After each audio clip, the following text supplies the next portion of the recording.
It's funny. Most teams think they know themselves pretty well, right? They've got the values up on a wall, a mission statement tucked away somewhere. But then you ask a simple question.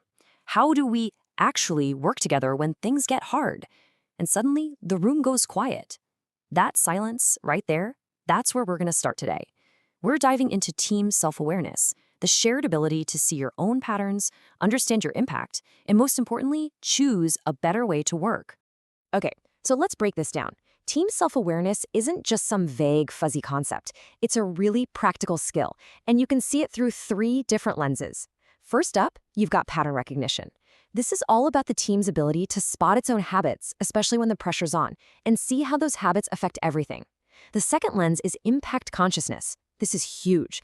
It's about getting real about the effect the team is having and shifting that conversation from, well, we had good intentions to, okay, what was the actual result? And third, there's real-time self-observation.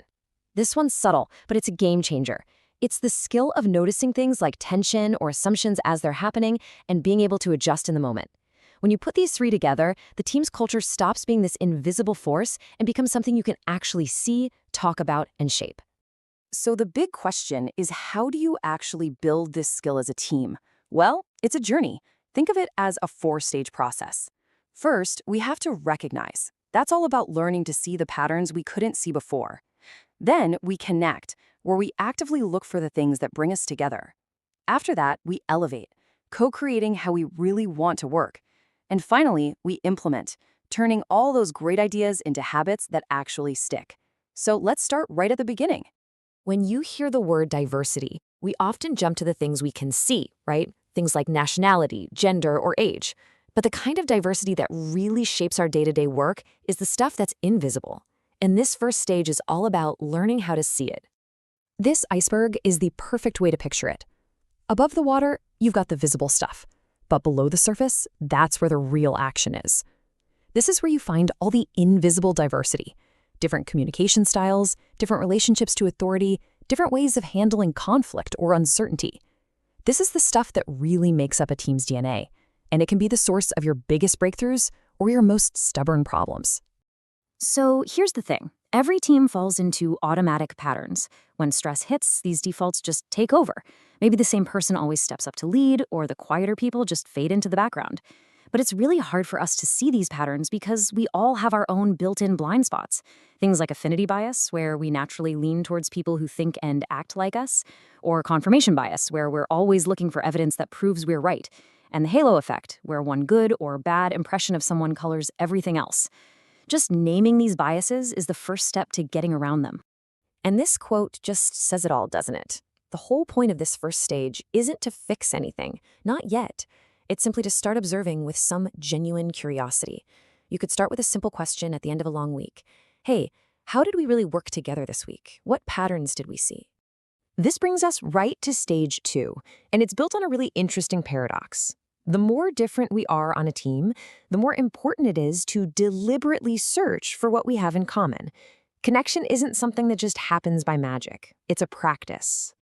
The philosopher Jürgen Habermas gave us a brilliant way to think about this. He pointed out that we have 2 basic ways of communicating. The first is strategic, where you're basically speaking to win an argument or defend your turf. This is the default mode in a lot of workplaces. But think about it, if everyone's just trying to win, nobody is actually listening. The other mode is communicative. This is where you speak to genuinely understand the other person, where you're open to actually changing your mind. The whole practice of connection is about learning how to shift from that strategic mode to a communicative one.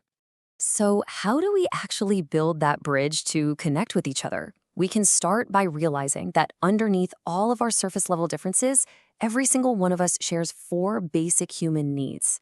The need for safety, knowing you won't be punished for speaking up. The need for belonging, feeling like you're a real part of the group. The need for autonomy, having some control over your work. And the need for recognition, knowing that what you do matters. These universal needs are the common ground we can all stand on. All right, so once a team can see its patterns and start connecting across its differences, it gets to the most exciting part of the whole journey: elevate. This is where you stop just observing and start actively designing how you want to work together. But we have to be really, really careful here. A lot of the time, this kind of work gets bogged down in oversimplified ideas like understanding another culture. And honestly, that can be a trap. Why? Because people are not just cultural checkboxes. You can't boil a person down to their passport. Every single person is this unique mix of their personal history, their experiences, their values. It's complex. And that completely changes how we should think about a team. It's not just a collection of cultural profiles. It's a living, breathing system that is constantly being built and rebuilt by the people in it. And that's an incredibly empowering idea, right? Because it means the team can consciously decide what it wants to build. All right, this brings us to the climax of our framework. This is where a team goes from just talking about its culture to rolling up its sleeves and actively architecting it. To architect a culture, you've got to understand its core building blocks, which are rituals. Whether you realize it or not, rituals are running your team right now. Teams that stagnate, they rely on accidental rituals, things like that default weekly status meeting where literally everyone zones out, or that unspoken habit of pinging people on a Sunday. But teams that evolve and thrive, they rely on deliberate rituals. They consciously design the repeated interactions that define their everyday work. Now, what's really fascinating here is that to create those deliberate rituals, we first have to make our invisible agreements visible. Every single team has a set of unwritten rules. Who's actually allowed to push back on the boss? How do we handle disagreements behind closed doors? Which emotions are considered acceptable to show in the office? By running a simple exercise where the team explicitly lists out these unwritten rules, you drag them out into the light. And the very moment you make those tacit agreements visible, you give your team the absolute freedom to say, wait a second, we actually don't like this rule. Let's consciously choose to replace it. But when you do replace those old rules, you absolutely must design for the actual diversity sitting right there in the room. A self-aware team completely abandons this myth of the average team member. Instead of forcing everyone to brainstorm loudly in a high-pressure live meeting, you design workflows with multiple participation channels. So maybe you have a shared document for introverts to add their brilliant ideas later. You accommodate different work paces. You recognize varied forms of contribution, meaning you're not just rewarding the person who talks the most, but you're actually celebrating the deep thinker who catches those critical project-saving errors. Let's bring this to life with some really concrete, actionable examples of elevating rituals. First up, the emotional check-in. This takes literally 2 minutes at the start of a meeting for everyone to just share one word describing how they're arriving today. It totally normalizes human emotions. Second, periodic retrospectives. Grab 30 minutes every 2 to 4 weeks to review what worked and what didn't. But crucially, this is framed purely as collective learning, not an audit. Third, the silent voices round.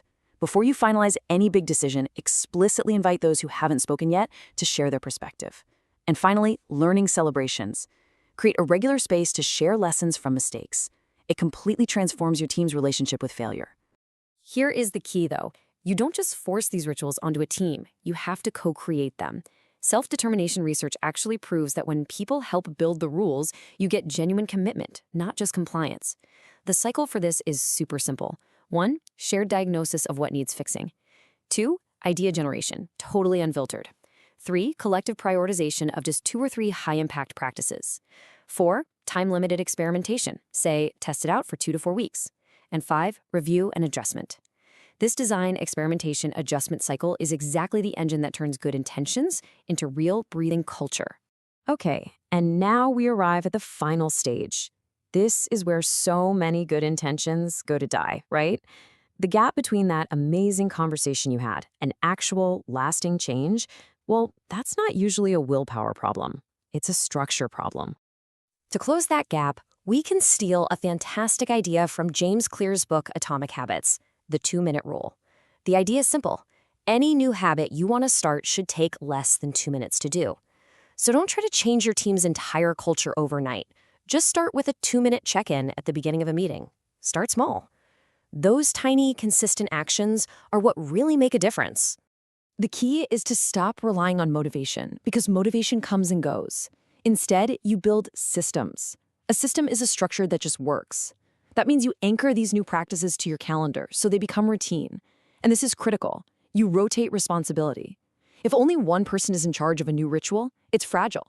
But when everyone shares ownership, anyone can step up and say, hey, didn't we forget our check-in? And it feels like a helpful nudge, not an accusation. And finally, you have to expect to slip up. Every team, no matter how good their intentions, is going to fall back into old habits when things get stressful. It's going to happen. But that's not failure, it's just information. The most resilient teams aren't the ones that are perfect. They're the ones that have a way to notice when they're off track, talk about it, and get back on course together. Because at the end of the day, team self-awareness isn't a final destination. It's not a box you tick. It's a continuous practice, a cycle of observing, connecting, designing, and implementing. So we'll leave you with this question to think about. What's the one tiny 2-minute practice you could start with your team next Monday that would begin to change everything?